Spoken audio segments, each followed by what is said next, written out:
बार्शी धाराशिव मार्गावर रस्त्याच्या मध्यभागी उभा असलेल्या उसाच्या ट्रॉलीला पाठीमागून दुचाकीची जोरदार धडक बसली। या अपघातात दुचाकीवरील एकाचा गंभीर जखमी होऊन उपचारापूर्वीच मृत्यू झाला, तर एक जण जखमी आहे। ही घटना 24 डिसेंबर रोजी सकाळी बार्शी धाराशिव रस्त्यावर तांदुळवाडी येथून 700 मीटर अंतरावर घडली।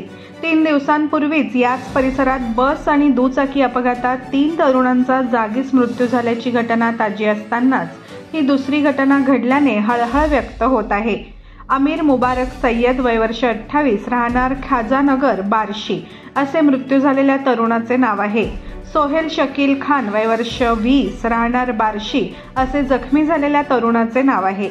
याबाबत फिर्यादीत म्हटले आहे की अमीर मुबारक सय्यद व सोहेल शकील खान हे दोघे धाराशिव येथील मामाकडे मुक्कामी थांबून सकाळी 5 वाजता दुचाकी क्रमांक MH13 EG 7033 वरून बार्शीकडे जात होते।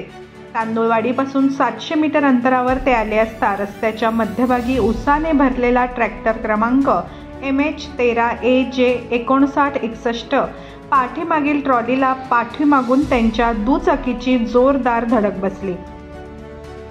त्यात अमीर सय्यद गंभीर जखमी झाल्यामुळे 108च्या रुग्णवाहिकेने पांगरी ग्रामीण रुग्णालयात दाखल केले असता त्याला मृत घोषित करण्यात आले। याबाबत तपास police head constable Shabbir Shaikh करत आहे।